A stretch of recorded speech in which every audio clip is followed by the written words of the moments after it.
On continue aujourd'hui notre petite série sur le montage d'une bande-annonce un peu en urgence. On a ce challenge à relever de faire une bande-annonce en 2 jours, sachant que le film n'est même pas monté. Donc ça veut dire qu'en fait on part de zéro pour cette bande-annonce. Aujourd'hui, je voulais t'expliquer un petit peu une autre manière de pouvoir accélérer un peu le processus et de ne pas perdre de temps. C'est tout simplement de connaître la structure d'une bande-annonce et de comment est composée une bande-annonce.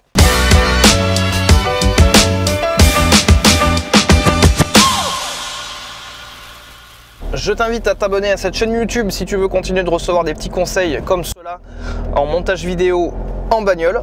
Ça fait quelques temps que je fais ces petites vidéos de ma bagnole parce que c'est le seul moment que j'ai trouvé un petit peu détendu pour pouvoir continuer ce que j'ai commencé il y a très longtemps avec mon blog et avec cette chaîne YouTube, à savoir d'essayer de filer un petit peu tous les conseils que j'apprends au jour le jour dans mon métier de monteur et de pouvoir te les donner pour t'aider éventuellement toi aussi à t'améliorer dans tes montages vidéo. Et en ce moment on parle beaucoup de documentaires parce que c'est vraiment l'actualité de l'entreprise dans laquelle je travaille. C'est que depuis plusieurs mois et plusieurs années même, on se spécialise de plus en plus dans des formats documentaires. Et là on a un nouveau challenge qui nous est tombé dessus et j'en ai parlé dans la précédente vidéo, c'est de créer une bande-annonce d'un documentaire qui n'est même pas encore monté.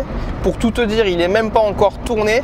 Le tournage, il a servi justement uniquement à faire la bande-annonce pour pouvoir vendre le projet après. Alors c'est une prise de risque, c'est ce qu'on fait depuis quelques temps, c'est ce qui marche plutôt pas trop mal. Voilà. Par contre, le problème, c'est que la bande-annonce, d'habitude, tu pars du film pour pouvoir la faire. Là, on part de zéro. Voilà, donc c'est un petit peu la difficulté supplémentaire de faire cette bande-annonce en 2 jours. Pour pouvoir aller plus vite dans ce challenge qui nous est imposé, il faut anticiper tout plein de choses en amont pour pas être perdu et pour pas perdre de temps, surtout pendant la création de cette bande-annonce. Et une des astuces, c'est déjà de savoir de quoi d'habitude une bande-annonce est composée. Ça te permet de chercher directement ce dont tu as besoin pour faire cette bande-annonce, d'aller directement à l'essentiel, d'aller directement dans ce qui va faire marcher ta bande-annonce. Et voilà, donc du coup, une bande-annonce, de quoi c'est composé? En règle générale, ça suit un schéma narratif de base, à savoir une mise en situation au début, où on est, qu'est-ce qu'on fait, c'est qui les personnages, petite présentation très rapide.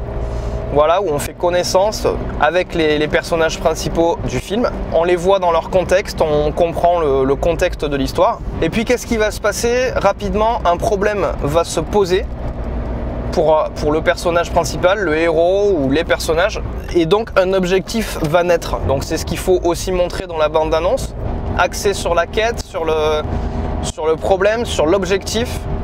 Et puis ensuite, qu'est-ce qui va se passer pour atteindre cet objectif? On va avoir plusieurs péripéties, donc différentes actions, différents moyens d'arriver à l'objectif, différents obstacles. Et évidemment, on ne va pas mettre la fin du film dans une bande-annonce. On a aussi besoin que cette bande-annonce, elle donne envie. La seule envie d'atteindre un objectif, ça suffit pas forcément. Il faut montrer que ça va être un film d'action, il faut montrer que ça va être un film humoristique, il faut montrer qu'il va y avoir de l'amour, il faut montrer, voilà. Donc il y a plusieurs séquences qui vont rentrer dans les péripéties, qui vont permettre de faire avancer l'histoire, mais en montrant les différents tons que prennent le film dans la bande-annonce. On a envie d'attirer avec la petite blague qui arrive au bon moment, dans le bon timing. Parce que dans ce film, il y a aussi de l'humour. On a envie d'attirer avec la grosse explosion, machin, parce que dans ce film, en fait, il y a aussi de l'action. Il y a évidemment une séquence d'amour. Donc on va montrer des images de ça, etc., etc. Donc le but, c'est à la fois d'expliquer un peu l'histoire et sans donner la fin, sans donner l'issue du problème. Mais la manière dont on va petit à petit y arriver avec des petites punchlines, des phrases un peu choc qui vont relancer à chaque fois le rythme de la bande-annonce et faire en sorte que voilà, tu vas t'en prendre plein les yeux et tu vas avoir envie d'aller voir le film. Alors nous, évidemment, on n'est pas sur un film de fiction, on est sur un film documentaire. On suit 4 personnages qui font la même activité, mais dans des contextes différents. Donc c'est sous forme d'interview. Donc l'une des difficultés, c'est aussi que on a peut-être 1 heure d'interview par personnage et qu'à la fin, dans la bande-annonce, il n'y aura qu'une fraction de seconde pour chaque personnage. Donc il faut juste trouver les bonnes fractions de seconde. Et ce qui nous qui nous drive un petit peu dans la recherche de ce qu'il va nous falloir dans cette bande-annonce, eh ben c'est aussi ces phrases choc qu'on aura dans ce documentaire. Ça veut dire gros dérush de tous les interviews, recherche de ces phrases choc, mais pas que. Une bande-annonce, ça raconte aussi une histoire. Juste quelques phrases choc alignées les unes après les autres, ça raconte pas une histoire, c'est juste un truc clippé qui veut rien dire à la fin, quoi. On veut faire avancer une histoire dans une bande-annonce aussi. Donc, c'est pas qu'un enchaînement de punchlines, c'est aussi trouver les bonnes phrases et les phrases courtes qui vont arriver à engrainer tout ce qu'on veut mettre en place pour arriver à raconter cette histoire. Voilà, donc il y a les punchlines et puis il y a ces petites phrases de liaison qui vont nous permettre d'avancer aussi dans la bande-annonce. Ce qu'on a encore fait hier soir avec le réalisateur du film, c'est faire un petit schéma tout bête qui représente en fait les émotions qu'on doit ressentir, les ascenseurs, les montées d'émotions qu'on doit ressentir dans la bande-annonce.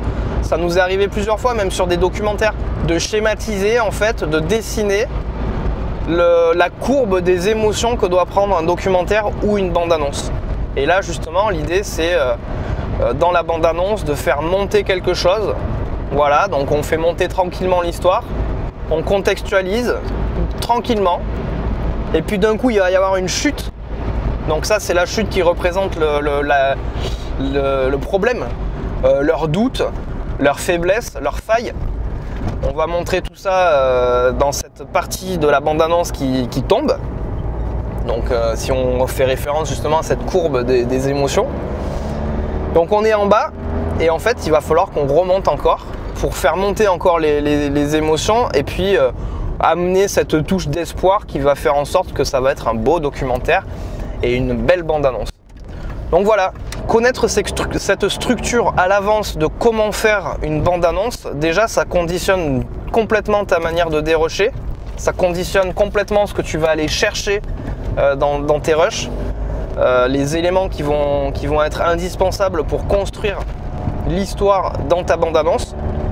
Donc si tu pars déjà avec cette structure en tête, ben, tu pars pas à l'aveugle, tu sais directement ce qu'il faut chercher. Et du coup, c'est une des astuces qui te permet justement d'optimiser le peu de temps qu'on a en ce moment pour faire ce travail. Donc on optimise à fond, on suit le schéma qu'on connaît et on cherche les bonnes petites phrases qui vont juste répondre à ce schéma. Voilà, j'espère que cette astuce t'a plu. Je te rappelle que je te file 15 conseils, mes 15 meilleurs conseils et des conseils de base en montage vidéo. C'est un petit PDF que j'ai fait, que tu peux télécharger en t'inscrivant juste en dessous. Et donc tu verras le lien dans la description. Et d'ici là, moi je te dis à très bientôt pour une prochaine vidéo.